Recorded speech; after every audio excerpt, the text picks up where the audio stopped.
어, 이 명절날은 말씀을 가볍게 나누고 싶은데 오늘 본문 말씀이 아주 무거운 말씀이에요.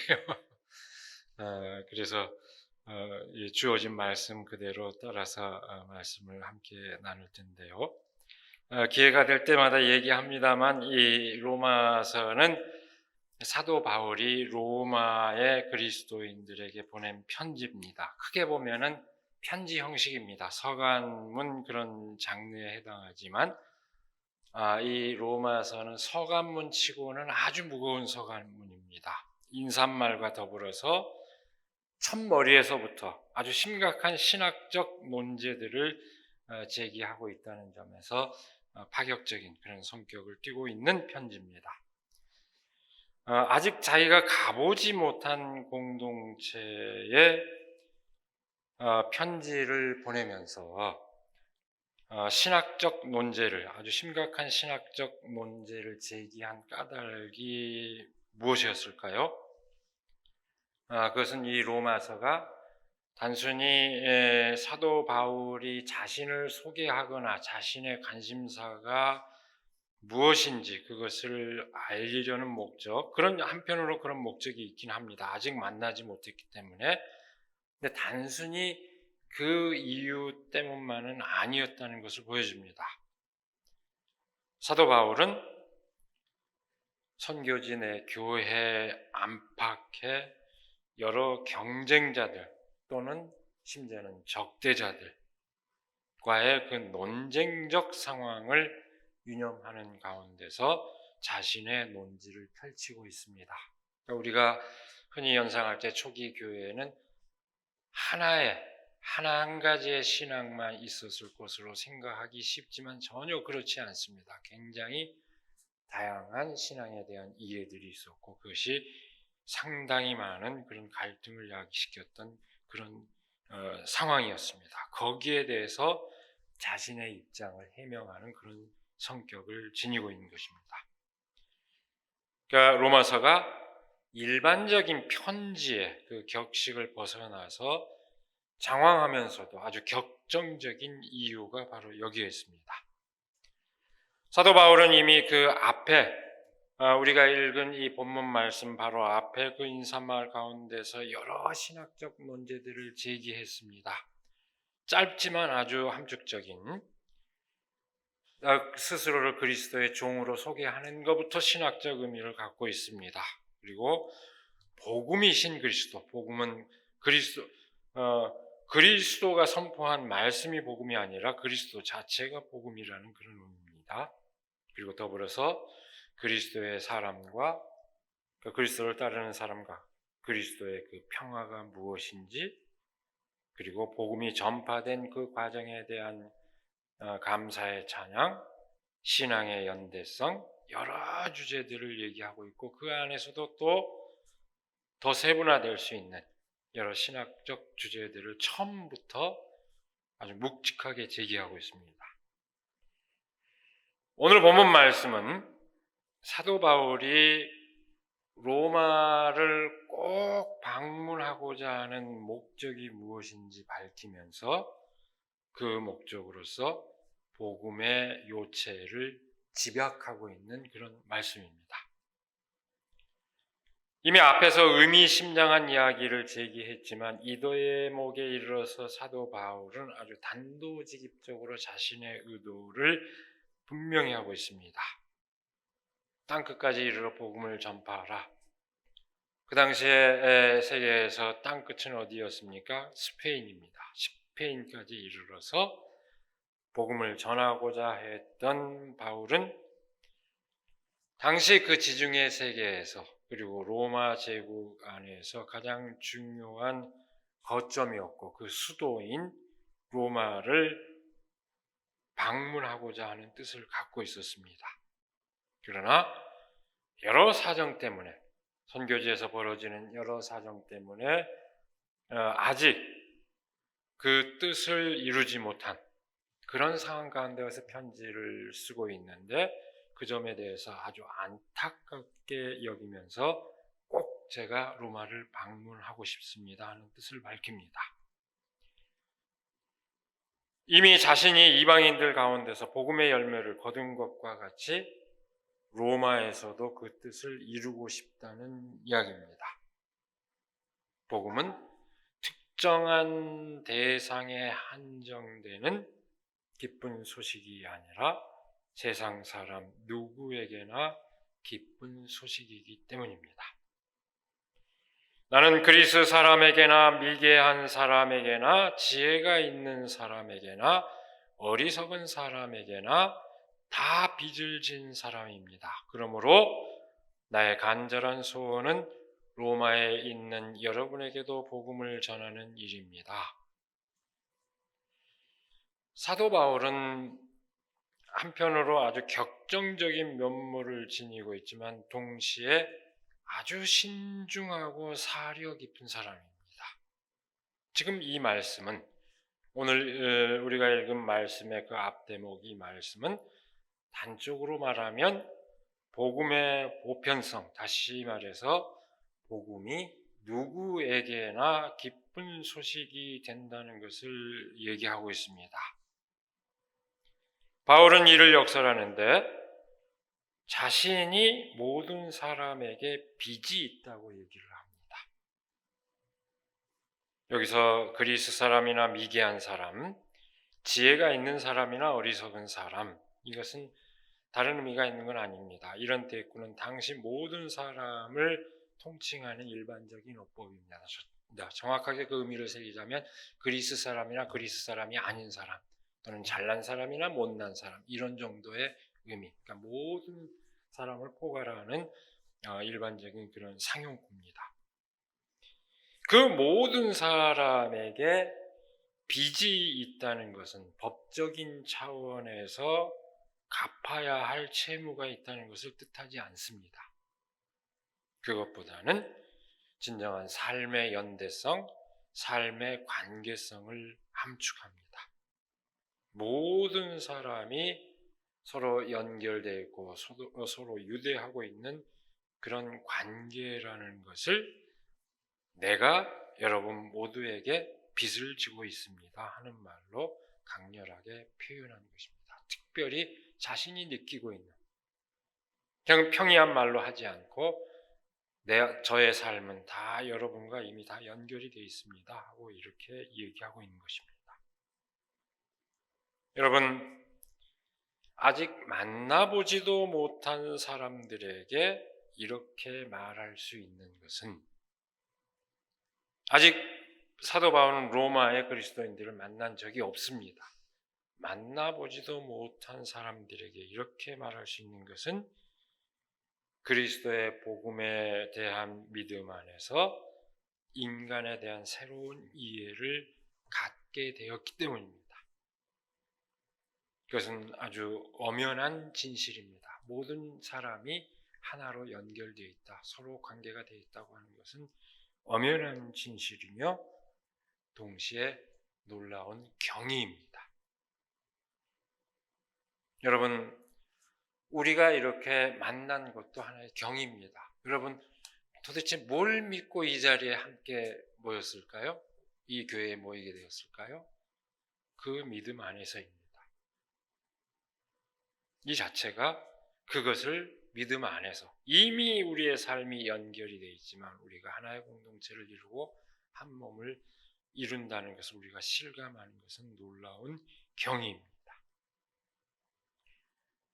이렇게 얘기함으로써 사도 바울은 복음의 보편성 또한 동시에 모든 사람들 가운데 구현되어야 하는 그 복음의 구체성을 역설하고 있습니다. 바울은 바로 그 진실을 전하기 위해서 로마를 방문하고자 한 것입니다. 사도 바울은 그렇게 방문 목적을 밝힌 후 본격적으로 복음의 뜻을 설파합니다. 마지막 우리가 오늘 읽은 이 말씀 가운데 16절, 17절은 로마서 전체의 그 본론의 서두이면서 동시에 로마서 전체의 주제를 집약하고 있습니다. 그러니 이 본문 말씀이 제가 심각한 말씀이라고 얘기를 한 것입니다. 이 대목에서 바울은 이렇게 시작합니다. 나는 복음을 부끄러워하지 않습니다 하고 말을 꺼냅니다. 근데 왜 하필 이렇게 부정적인 수사로 시작하고 있을까요? 그냥 내가 전하는 것은 복음입니다 이렇게 긍정적으로 시작해도 될 것 같은데 굳이 이와 같이 부정적인 표현을 쓰고 있는 데는 그 이유가 있습니다. 크게는 그리스도인들이 처해 있는 일반적인 상황, 구체적으로는 바울이 처한 그 상황입니다. 말하자면 복음을 수치스럽게 여기는 것이 당시의 세계관에서는 오히려 자연스러운 상황이었다는 것을 말합니다. 그것이 오히려 당시 세계에서는 상식적이었다는 것을 말합니다. 복음, 다시 말해서 예수 그리스도는 유대인에게나 그리스인에게나 동시에 수치스러운 것이었습니다. 더욱이 제국의 수도 로마에 사는 사람들에게는 말할 것도 없었습니다. 그러나 바울은 사람들이 수치스럽게 여기지만 나는 그 사건을 당당하게 전한다 하는 뜻을 지금 이 대목에서 밝히고 있는 것입니다. 사도 바울은 복음을 부끄럽게 여기는 당대의 세계관을 두고 이렇게 말한 적이 있습니다. 고린도전서 1장 22절에서 25절 말씀입니다. 우리가 잘 아는 말씀입니다. 유대 사람은 기적을 요구하고 그리스 사람은 지혜를 찾으나 우리는 십자가에 달리신 그리스도를 전합니다. 그리스도가 십자가에 달리셨다는 것은 유대 사람에게는 거리낌이고 이방 사람에게는 어리석은 일입니다. 그러나 부르심을 받은 사람에게는 유대 사람에게나 그리스 사람에게나 이 그리스도는 하나님의 능력이요 하나님의 지혜입니다. 하나님의 어리석음이 사람의 지혜보다 지혜롭고 하나님의 약함이 사람의 강함보다 더 강합니다. 오늘 본문 말씀, 로마서의 이 말씀은, 오늘 본문 말씀은 고린도전서의 이 말씀을 그대로 집약하고 있고 그 뜻을 환기하고 있습니다. 유대인이 구하는 기적과 그리스인이 구하는 지혜, 이 두 가지는 모두 당시의 세상을 지배하는 가치관이며 동시에 사도 바울이 전하는 복음과는 대비되는 것입니다. 유대인이 구하는 기적이 뭘까요? 초자연적인 하나님의 능력을 기대하는 것입니다. 하나님 중심으로 살아가면서 늘 하나님께 기적을 바라는 그런 삶입니다. 그리스인이 추구하는 지혜는 뭘까요? 철저한 인간의 이성에 입각해서 진리를 규명하려는 그런 태도입니다. 여러분, 오늘날에도 서구 문명의 두 가지 기둥을 얘기할 때 딱 이 두 가지를 꼽습니다.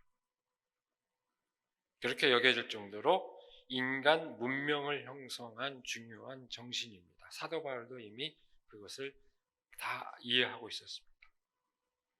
그런데 바울은 그것으로만 해명되지 않는 오히려 그 가치에 입각해 볼 때 도무지 얼토당토 않는 것으로 보이는 그리스도의 복음을 자랑스럽게 전한다고 말합니다.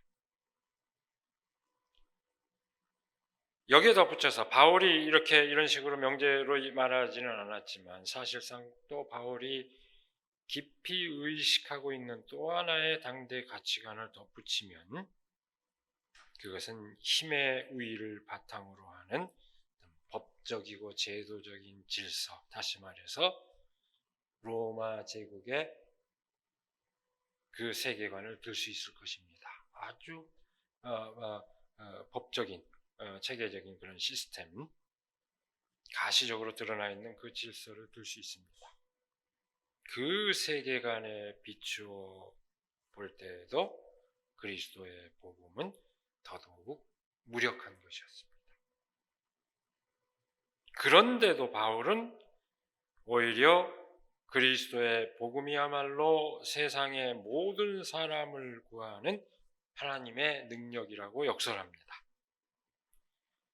하나님의 의의가 복음 속에 나타납니다. 이 일은 오로지 믿음에 근거하여 일어납니다.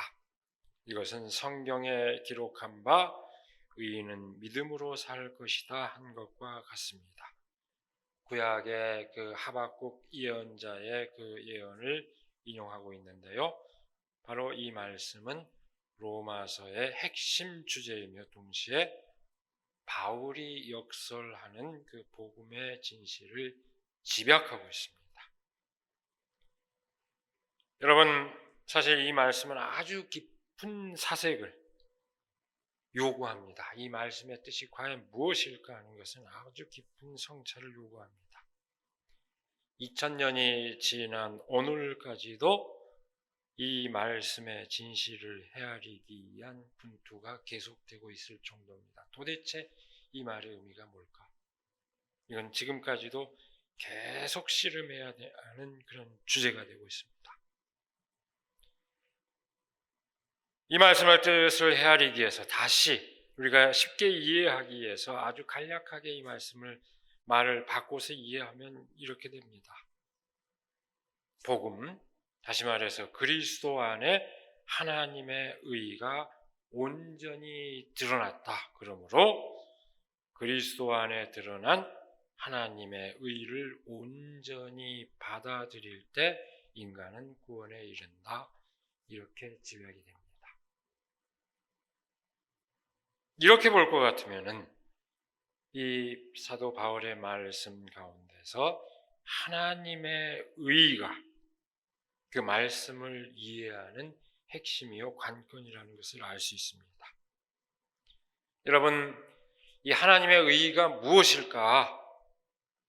이 하나님의 의를 말하면 흔히 하나님의 심판을 쉽사리 연상합니다. 예를 들어서 아마 여러분들도 한두 번은 다 들어봤을 직한 그런 통설이 있죠. 구약의 하나님은 정의의 하나님이며 신약의 하나님은 사랑의 하나님이다. 아마 들어봤을 겁니다. 근데 이런 인식도 사실은 이와 관련이 되어 있습니다. 정의는 잘잘못을 가리는 것으로 한정하고 사랑은 그것과는 다른 포용적인 감싸 안는 어떤 것으로 이해하는 데서 비롯되는 통념일 뿐입니다. 그러나 여기에서 바울이 말하는 하나님의 의는 심판을 전제한 것도 아니며 사랑과 구별되는 의를 말한 것도 아닙니다. 오히려 끝끝내 사람을 구하고자 하는 하나님의 신실함을 말하려는 것입니다. 어떤 차별도 없이 인간을 구하고자 하는 하나님의 신실함입니다. 냉혹한 정의가 아니라 진정한 의미의 하나님의 사랑을 이렇게 하나님의 의로 얘기한 것입니다. 그것은 하나님의 신실함입니다. 그것이 바로 하나님의 의입니다. 어떤 조건에 있든 어떤 형편에 있든 누구나 다 감싸 안으시고 끝까지 사람을 구하신다 하는 것이 하나님의 신실함이요 하나님의 의입니다. 예수님도 그런 거 보여주셨죠. 포도원 농장에 어떤 조건에 있든지 다 삶을 살 수 있도록 해주는 그것이야말로 하나님의 신실함을 드러내는 것입니다. 하나님의 그 신실함이 복음, 다시 말해서 그리스도에게서 나타났다는 것이 바울이 강조하는 핵심입니다. 그 신실함은 세상을 지배하는 가치관으로 재단이 되지 않는 그런 진실을 함축합니다. 본문 말씀의 그 문맥에서 말하자면 세상 사람들이 부끄러워하지만 결코 절대로 부끄럽지 않은 진실입니다. 유대인이 추구하는 기적, 그리스인이 추구하는 지혜에 비추어 볼 때 이해가 되지 않지만 오히려 사람을 구하는 하나님의 신실함입니다. 다시 말하자면 유대인과 같이 하나님의 능력을 초자연적인 기적에서 기대하고 그렇게 그 기적을 통해서 나의 욕망이 실현되는 것이 곧 하나님의 뜻이 이루어지는 것이라고 믿는 그 믿음으로는 알 수 없는 진실입니다. 나에게 좋은 일이, 유리한 일이 다가올 때 그때 하나님의 뜻이 이루어졌다. 기적에 대한 믿음은 필연적으로 그렇게 기결이 됩니다. 하나님을 얘기하고 있는 것 같지만 사실은 자신의 욕망이 실현되는 것을 하나님의 뜻으로 착각하는 것입니다. 그런 믿음으로는 알 수 없는 하나님. 또한 동시에 그리스인과 같이 자기만의 어떤 완결적인 세계 안에 갇혀서 우리가 합리적 이성이라는 게 뭡니까? 악의가 맞아야 되고 원인과 결과가 분명해야 되고 이해타산이 맞아야만이 이게 옳다고 믿는 그런 생각을 얘기합니다. 그렇게 봤을 때 그런 세계로 이해했을 때도 역시 도저히 이해되지 않은 하나님의 신실함입니다. 그렇게 이해해서도 그런 세계관으로도 이해할 수 없는, 알 수 없는 진실입니다. 줄여 얘기하자면 그 하나님의 신실함은 그럴 만한 이유가 있어서 베풀어지는 것이 아닙니다. 우리의 생각은 다 그렇습니다. 이런 일이 있을 때는 이럴 만한 이유가 있겠지라고 생각하지만 성서가 고백하는 사도 바울이 지금 얘기하는 이 하나님의 신실함은 그럴 만한 이유가 있어서 베풀어지는 것이 아니라 하나님의 무조건적인 의지에 따라서 베풀어지는 그런 은혜입니다. 여러분, 이게 얼마나 놀라운 진실인지 우리는 새길 수 있어야 됩니다. 말로는 정말 이 말을 우리 그리스도인들 입에 달고 삽니다. 근데 이것이 정말로 우리 믿음에서 의미하는 게 무엇인지는 정작 잘 모르는 것 같습니다. 뭘까요? 이 진실을 우리가 받아들인다면, 진정한 믿음으로 받아들인다면, 이를 받아들이는 믿음은 인간 사회를 지배하는 온갖 편견을 떨쳐내고 전적으로 하나님께서 인도하시는 세계에 자신을 맡기는 것을 뜻합니다. 이것이 내가 이게 이치에 맞다고 생각하는 것이 이것이 과연 옳은 것인지 끊임없이 되새겨 볼 수 있어야 하고 끊임없이 하나님의 뜻을 물을 수 있어야 된다는 얘기입니다. 이로써 그렇게 함으로써 인간의 구원이 가능하다는 것을 사도 바울은 로마서 전체에서 역설하고 있습니다. 그리고 오늘 본문 말씀에서 그걸 집약해서 얘기하고 있습니다. 물론 우리가 이렇게 이해해도 남는 문제는 있습니다. 우리에게 남는 문제는 그렇다면 어째서 예수 그리스도의 복음, 사실 엄밀하게 얘기하면 바로 예수 그리스도라는 복음, 그 복음이 하나님의 진실을 드러내는 사건이 되느냐 하는 것입니다. 시간도 많이 지났기 때문에 오늘 이제 더 이상 긴 얘기하지 않고 얘기를 줄일 수밖에 없습니다. 단도직입적으로 말하면 가장 낮은 자리에 오셔서 단지 사랑을 이뤘을 뿐인 예수께서 가장 처참한 십자가형을 당하게 된 이해할 수 없는 사건, 그 사건에 그 진실이 담겨 있습니다. 그것은 한마디로 얘기하자면은 세상을 떠받치고 있는 세계관과 그 질서의 파탄을 뜻하는 것입니다. 세상 사람들의 그 통념과 그에 따른 그 질서가 얼마나 허무맹랑한 것인지를 보여주는 사건이 바로 십자가 사건입니다. 사랑을 죽이는 사건, 진리를 죽여버리는 사건, 그것이 세상 사람들의 가치관이요 질서라고 하는 겁니다. 여러분, 우리가 잘 알다시피 사도 바울은 사실 예수 그리스도의 삶을, 예수님의 삶을 전혀 얘기하지 않았습니다. 오로지 십자가만을 강조했습니다. 그런데 여기에 놀라운 역설의 효과가 있습니다.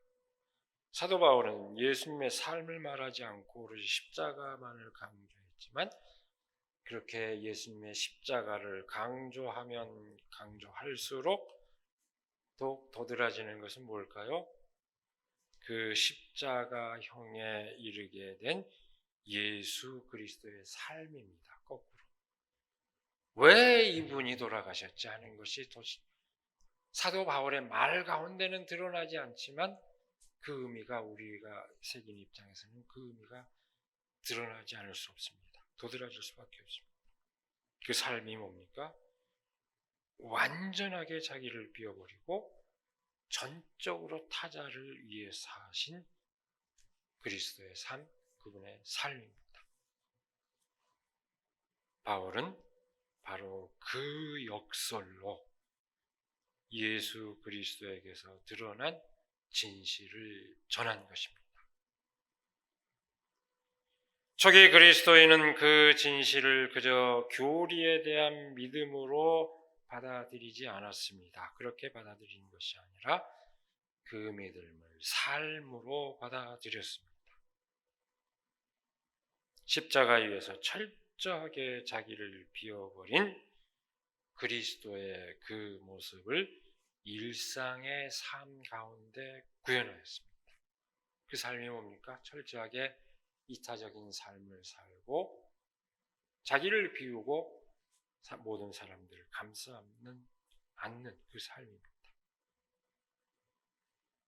바로 그 삶으로서 로마 제국 안에서 보편적인 사랑의 복음을 실현하였고 사람들을 구원의 길로 인도하였습니다. 그것이 그리스도인들이 지닌 힘이었습니다.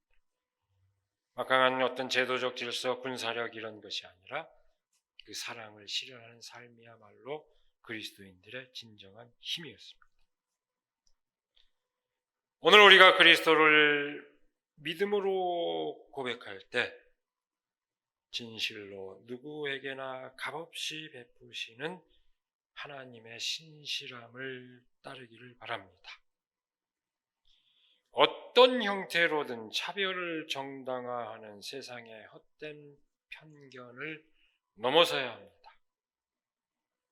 또한 인간을 운명의 족쇄 안에 가둬두는 가치관과 질서를 넘어서야 합니다.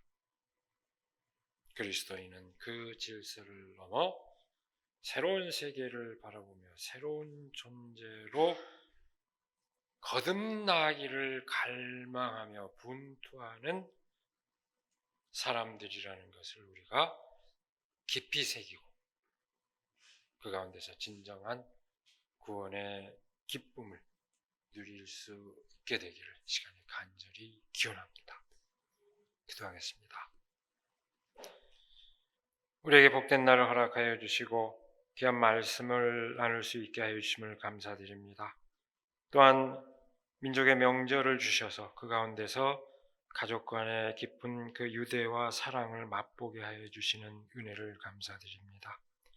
우리가 체감하는 그 사랑의 놀라운 진실, 또한 오늘 함께 나눈 그 말씀의 진실을 우리가 깊이 새기게 하여 주시옵소서. 그럴 만한 이유가 있어서가 아니라 전적인 그 뜻에 따라서 모든 사람에게 무한히 베푸시는 하나님의 사랑, 그 신실함을 우리가 깊이 새기게 하여 주시고 우리가 하나님을 믿을 때 그리스도 안에 그 하나님의 신실함이 드러났다고 믿을 때에 우리가 삶으로서 그 하나님의 신실함을 따를 수 있도록 하나님 함께하여 주시옵소서. 그래서 모두가 진정한 사랑의 기쁨을, 삶의 기쁨을 나누는 그런 세상을 향하여 우리가 나아갈 수 있도록 하나님 저희를 인도하여 주시옵소서. 우리 주 예수 그리스도의 이름으로 기도드리옵나이다. 아멘.